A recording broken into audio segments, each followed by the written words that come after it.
Plead my cause against the deceitful and the unjust. It is a soulful appeal for help in the face of such injustice that it feels that God themselves has turned God's back. It's a desperate plea for life. Along with the sadness, grief, and missing comes the excitement that we as human beings have this potential to change the world again and again. We must channel that anger into acts for justice and equality. And we must do it so that the anger doesn't destroy us or cause us to stoop to violence ourselves. Now, Paul tells us there's an inner strength in us, an inner nature that's being renewed. Sometimes, though, we need an outward symbol to give us a sign, to give us hope.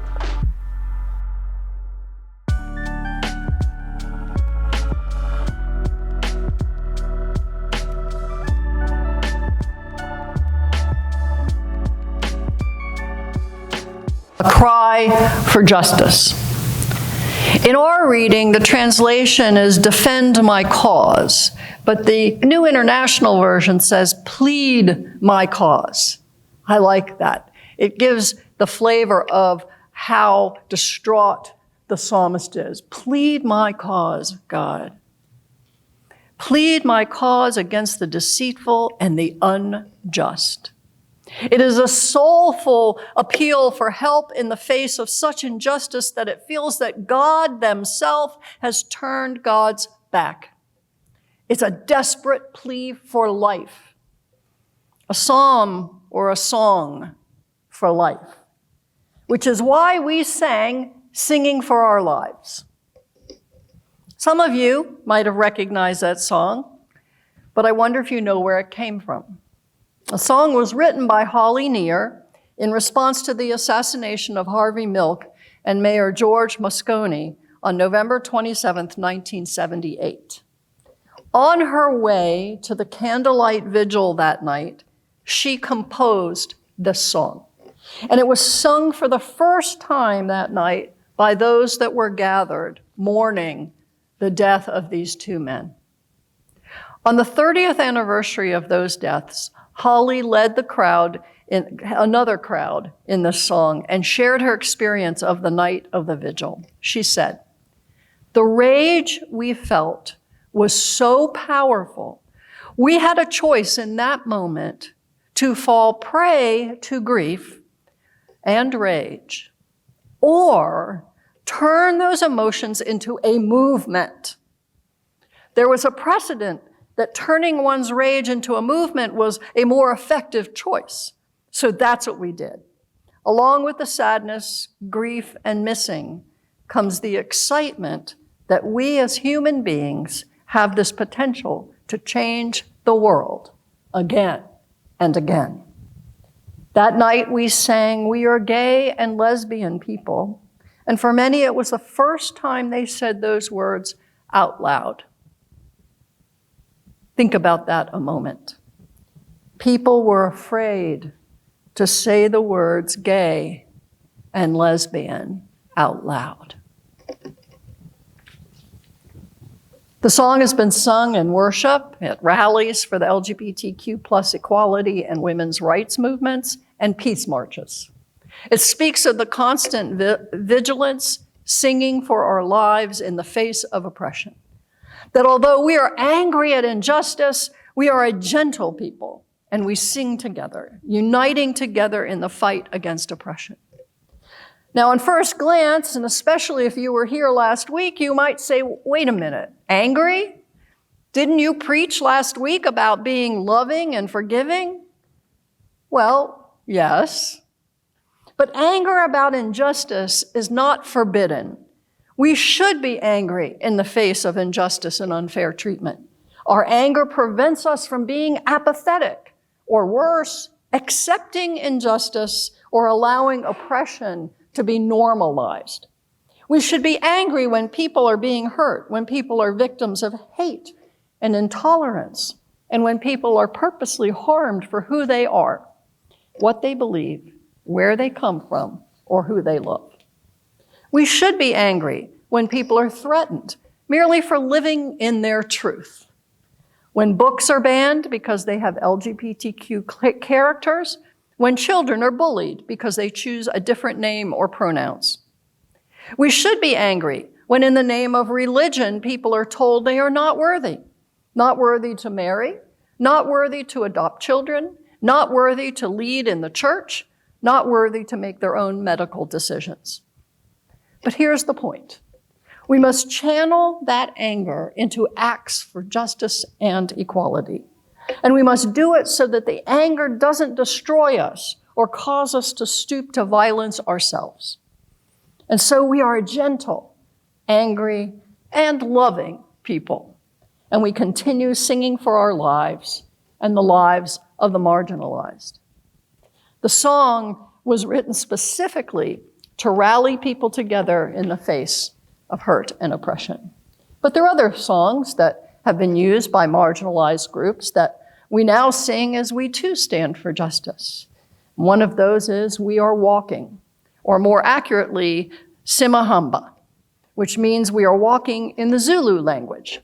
It begins with we are walking in the light of God, and then repeats, substituting words like praying, singing, and dancing. The music is in a pattern typical of African music. It propels you right into action. We are marching. I hope that's how we're going to play it. It creates a force that lifts you up, which is one of the reasons we use it in a march, whether it's for peace or justice or equality marches. It's one of those songs that keeps you going and energizes you as you march. When the group starts lagging, all you need to do is launch into this song and you breathe life into the group again. I remember standing at the Supreme Court when we were waiting for a marriage decision. And talk about lagging, there was a lot of time waiting. And so to keep the crowd alert and in the moment, we would start this song. This is one of the songs we would start because it keeps people in the moment. The song's history is interesting. For a long time, it was attributed to Andries van Tonder, a retired engineer from Ireland who was an elder at a Dutch Reformed church in South Africa.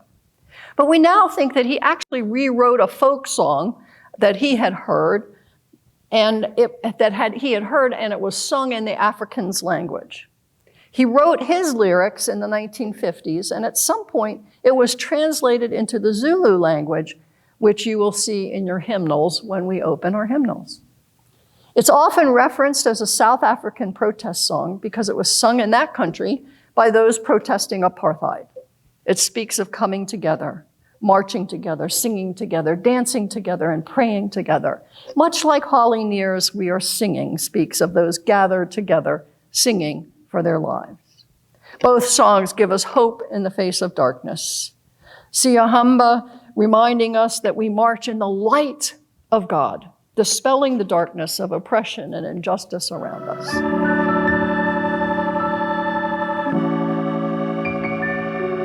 Sometimes it's all too easy to be in this world of ours and lose heart, especially if you watch the news. But all Scripture tells us, do not lose heart.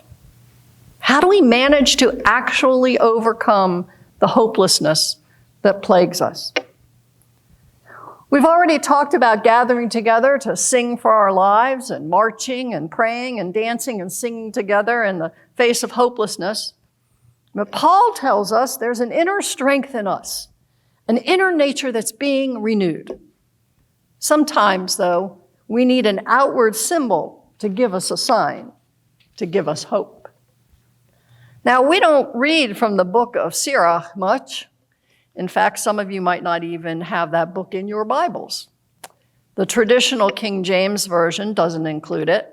Most Protestants never heard of the apocryphal books back when we were growing up. The American Standard Bible that's used by Catholics, that includes it, and many study Bibles now include those books. They're worth reading. Our reading this morning reminds us to look at the rainbow. Praise God for it. Notice its beauty. stretched out in the sky. We remember the sign that Noah gave after the flood was the rainbow, a promise of God's mercy and the faithfulness in the future, a symbol of God's covenant with Noah and all God's people. Well, we see a few rainbows around us this morning. Do you know how the rainbow came to be a symbol of hope and promise to the LGBTQ community? We have to go again to Harvey Milk. In 1974, Gilbert Baker, a gay artist living in San Francisco, met Harvey Milk. Milk won a seat as a county supervisor in 1977, becoming the first openly gay man to be elected to public office in California. About this time, Milk expressed a need to Baker for a recognizable symbol for the LGBTQ community. Here's how Baker expresses it. As a community, both local and international, gay people were in the midst of an upheaval, a battle for equal rights, a shift in status where we were now demanding power and taking it. This was our new revolution, a tribal, individualistic, and collective vision. It deserved a new symbol.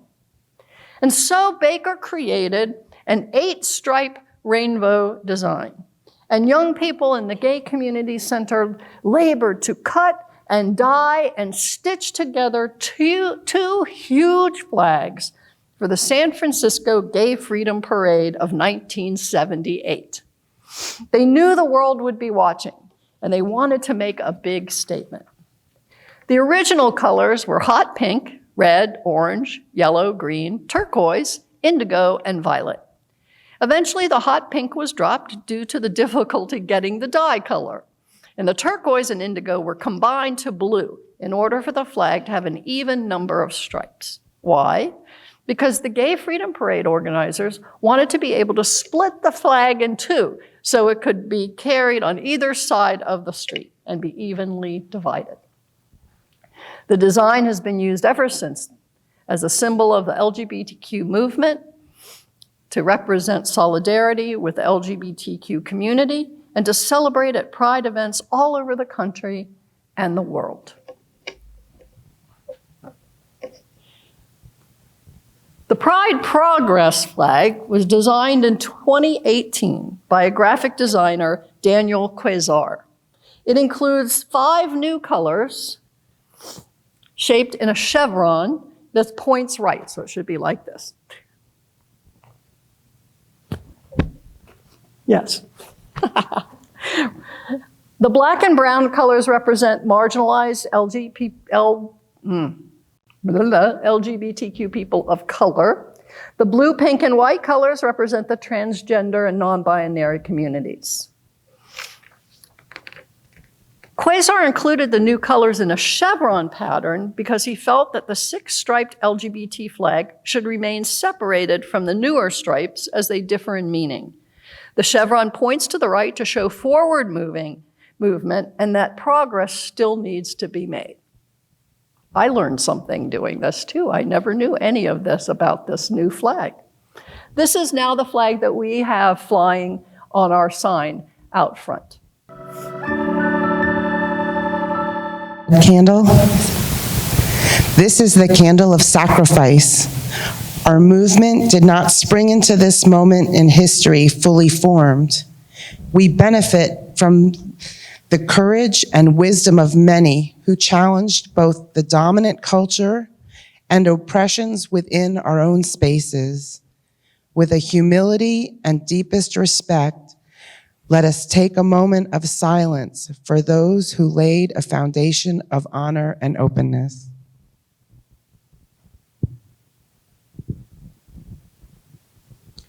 The orange candle is the candle of our feelings. For so many, the feelings of shame and disappointment are all too familiar as society sits in judgment. As we light the orange candle, let us experience our emotional strength and resilience and not deny our feelings or those of others.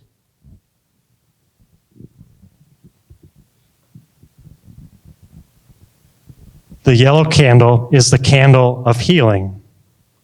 Every day, some of us are murdered because we love openly and live our genders fully. There are illnesses that affect our communities at higher rates than the dominant culture, and still we thrive. We create memorials and care for each other when no one else will. As we light the yellow candle, feel the warming touch of our Creator.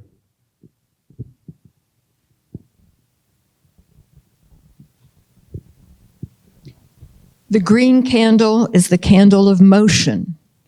Being part of God's community is not a spectator sport. We are called to go and do.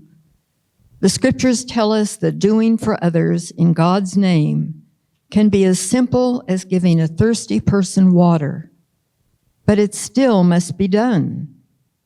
Now is the time to be open to those around you, trusting that God will guide your path.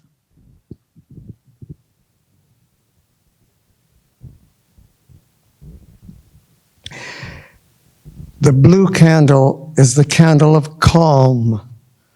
Our cultures often make an idol of being productive. If you are from a marginalized community, you often must work twice as hard just to be seen as half as good. God's system is radically different. The scriptures show us God's priorities. Remember, God set aside the Sabbath as a day of rest. From here on out, let the color blue be your reminder to take a moment to center yourself.